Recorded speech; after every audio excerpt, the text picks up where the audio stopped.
not fragrant snacks. Hey! Hi all. Quick note at the beginning. In this video, I mostly go over the process of importing orchids. If you're just interested in the plants that I got, there is a timestamp for that. Otherwise, I go over the process of importing them, how to acclimate them, and so forth. With that, I'll just let the rest of the video play, and I hope you enjoy. Hi all. Recently, I received an order from Ecuagenera, which is a famous nursery out of Ecuador.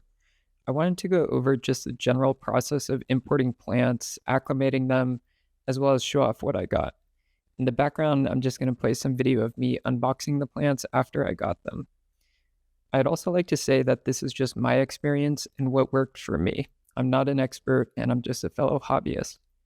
So first of all, since I live in North America, the process of getting plants is a little bit more involved. For many importers, there are generally two options. The first is to have the plants shipped directly to you.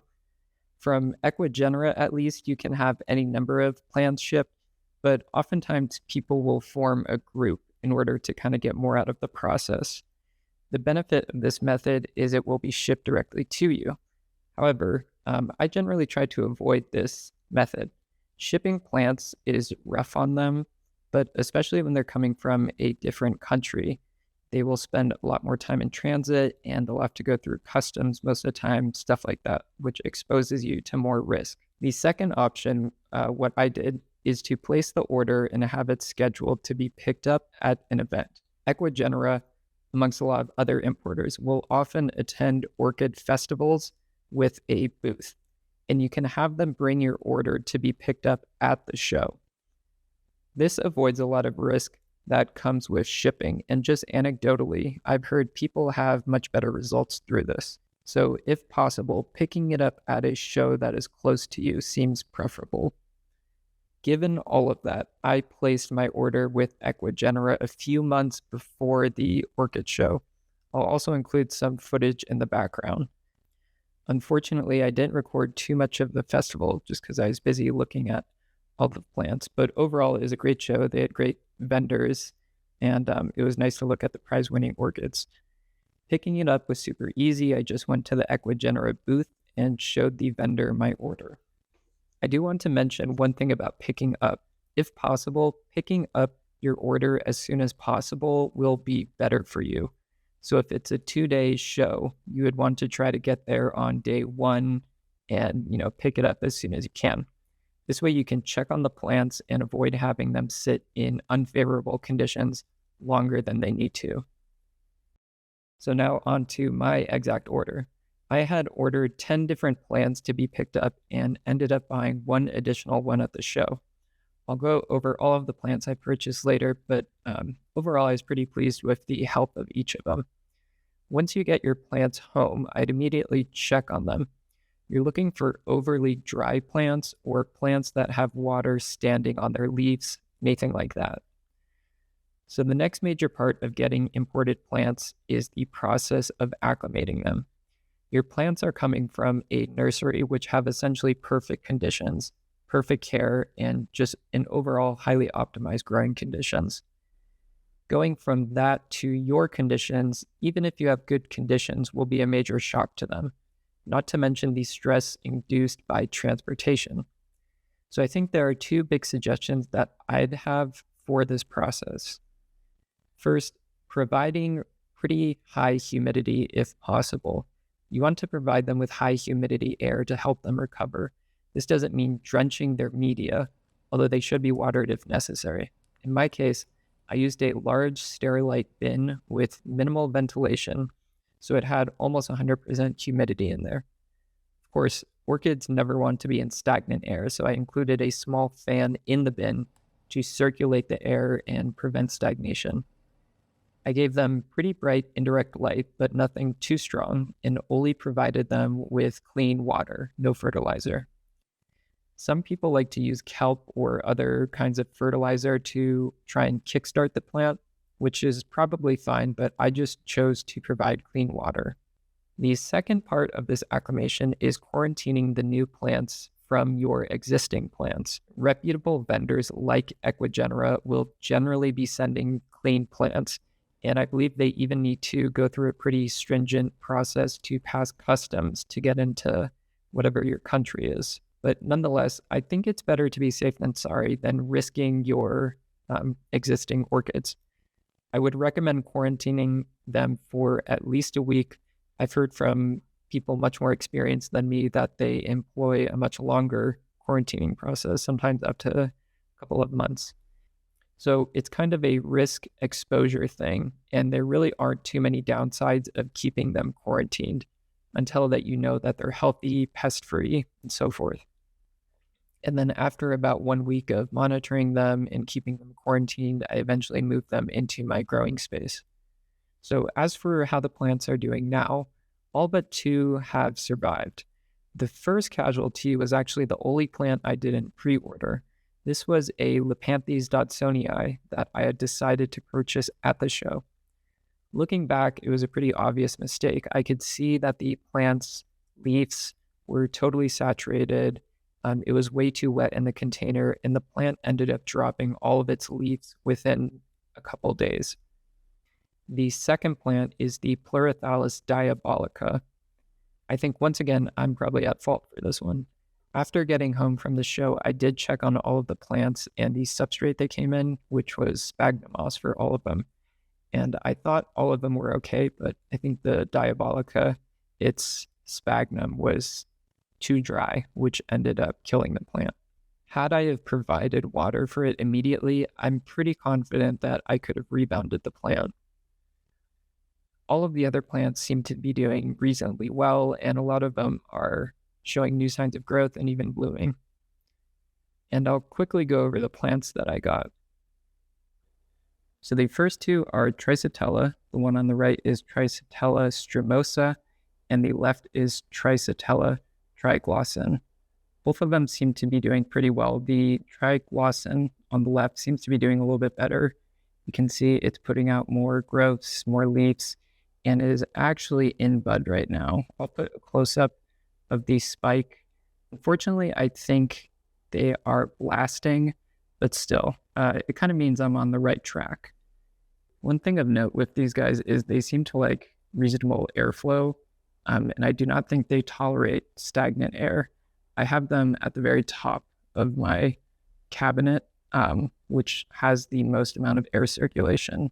So you need to be careful to make sure they don't dry out, but I don't think they could be placed in a vivarium or terrarium without any airflow. I think they would have issues with that. So the next plant is Lepanthes astrophora, which is kind of a micro miniature. It's put on a lot of new growth. A lot of these are new leaves.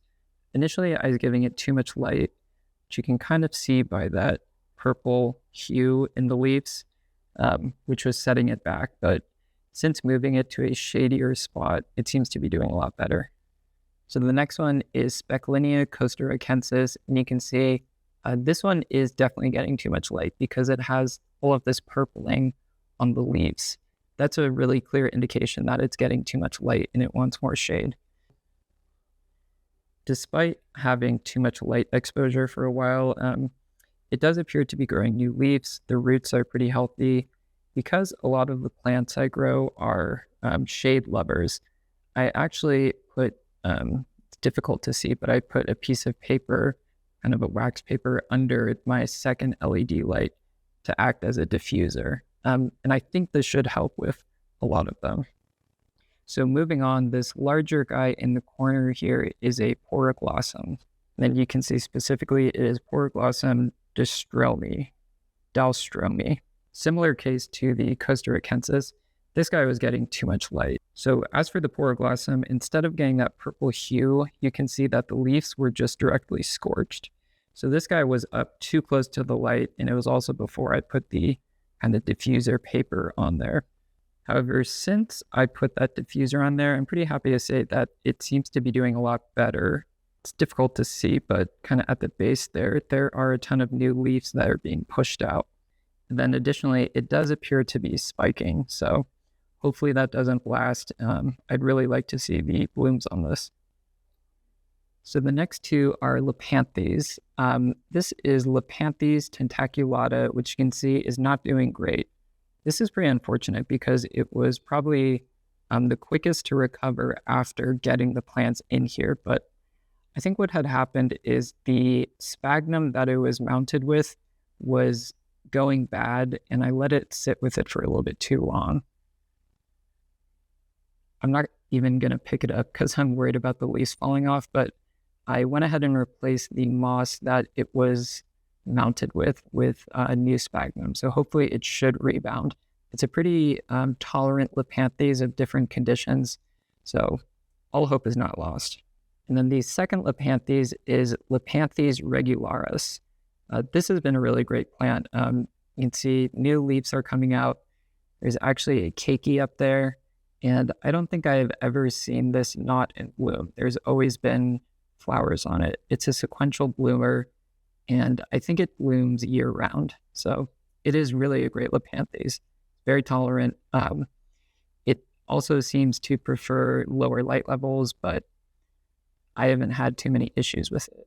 So the next one, another Specklinia. This is Specklinia groybi. You can see it's mounted on the small piece of wood. After it acclimated to my conditions, I think it really rebounded and it's been growing quite a bit. It has been producing quite a few keikis. I think that just might be due to the induced stress of shipping. You can see I actually mounted one of its keikis on this piece of cork over here, and that seems to be doing really well as well. So I think it's a pretty resilient plant once you give it what it needs. And then the final plant is Pleurothallis anthrax. This is one of two Pleurothallises I got from Ecuagenera. Unfortunately, the other one died, Pleurothallis diaboliica, but this one seems to be growing really well. You can see that it is in spike right now, which I'm pretty excited about. And it's also been producing quite a few keikis, one of which I mounted in a small pot with live sphagnum moss, and that seems to be growing really well as well. And then since I'm showing you, here is the keiki that came from the mother plant. I just kind of plucked it off and put it in the small pot. This was kind of an experiment to see how a Pleurothallis would do potted in live sphagnum moss. And so far it seems to be growing really well. In fact, it's pushing out new leaves pretty consistently. So fingers crossed. I might explore live sphagnum as a medium a little bit more in the future, but so far this has been a successful experiment for this plant. The last thing about the plants that I want to mention is that on many of them, there was different types of moss growing on the roots. For me, this is really cool because it's a true tropical moss, which usually grows better in kind of terrarium and vivarium conditions and is generally difficult to acquire in North America. And it's also been popping up more and more amongst the other plants, so I think its spores are doing their thing, and I'm seeing more of this moss appear. This is just a side note because I generally like to have moss growing on the mounts because it gives you sort of a proxy to know how wet or moist a surface is, and I think it looks nice. The last thing I'll mention is that some plants are just generally going to do better than others. Some plants are just more sensitive than others, and there are different factors that are going to be outside of your control that might put one plant back significantly and not impact a different one. But I think this is just part of the process, and all we can do is the best that we can. So hopefully this video was of use to someone. I'm overall really pleased with my order from Ecuagenera. They have really an amazing collection and very reasonable prices.